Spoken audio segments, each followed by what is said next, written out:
Honesty. It's a small word, isn't it? But it's quite an important word, and clearly one Boris Johnson doesn't have in his vocabulary. But I wonder, do the good people of Nottingham have honesty in their vocabulary? Let's find out. I'm going to ask a question and I want you to be honest. I want you to put up your hand if you've ever broken the law. If you ever pirated some music, driven your car too fast, maybe smoked something you shouldn't have. Thank you for your honesty. You can put your hands down, there are police around.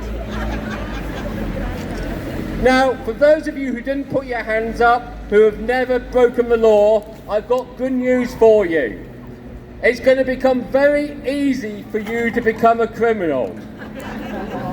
All you're going to have to do is come to a protest like this in a few weeks or a few months' time. Because that's the reality of the police and crime bill. Protests like this will only be possible if the police approve it. Now, can you think of any other country, current or historical, where only state-sanctioned protests are allowed? Are these countries you want to live in?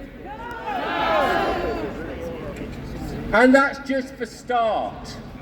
The government is already planning to redraw constituency boundaries to guarantee a Tory majority at the next election. They're already planning voter ID laws to suppress the vote. They're already planning to strip you of your human rights. And they're already planning to place the government above the law. So there we have gerrymandering, voter suppression, and the breakdown of the rule of law. Again, can you think of any other countries which are doing that?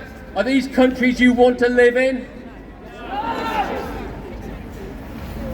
One of the most insidious things about the Nationality and Borders Bill is the ability to strip UK citizens of their UK citizenship.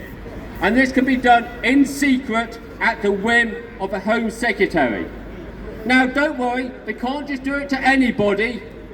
They can only do it to people who have a theoretical right to claim nationality of another country. So if, for example, you have a Irish grandparent, you would qualify for Irish citizenship, so your UK citizenship can be stripped from you. Now, obviously, this applies to many people who are descendant from migrants. But I've got an interesting bit of trivia for you. If you are Jewish, you can claim citizenship for Israel. Now, think about that. The UK government has just introduced a bill which allows them to strip citizenship from Jews. Can you think of any other country which has done that in the past? Does anything spring to mind? We are facing a crisis in our democracy. We are facing a crisis where the simple act of protest becomes illegal. And I'm going to be honest with you because you were honest with me. The police and crime bill is going to pass. Even as Boris Johnson resigns this minute, it will still go through Parliament. So in a few weeks or in a few months, when it becomes law, you are going to have to face a choice. You're going to have to face a choice where if you exercise your democratic rights, you will be breaking the law.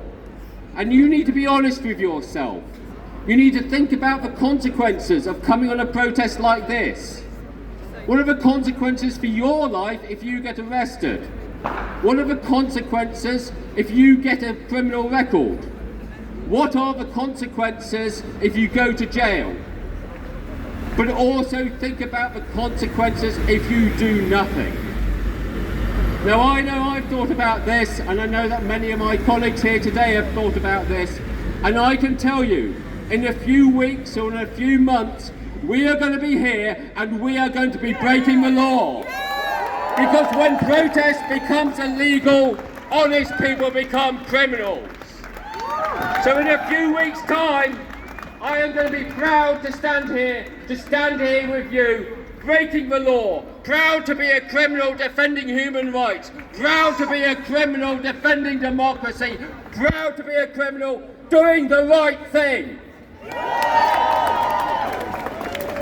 Great, thank you very much, Chris Tregenza. We've got 2 more speakers and then we'll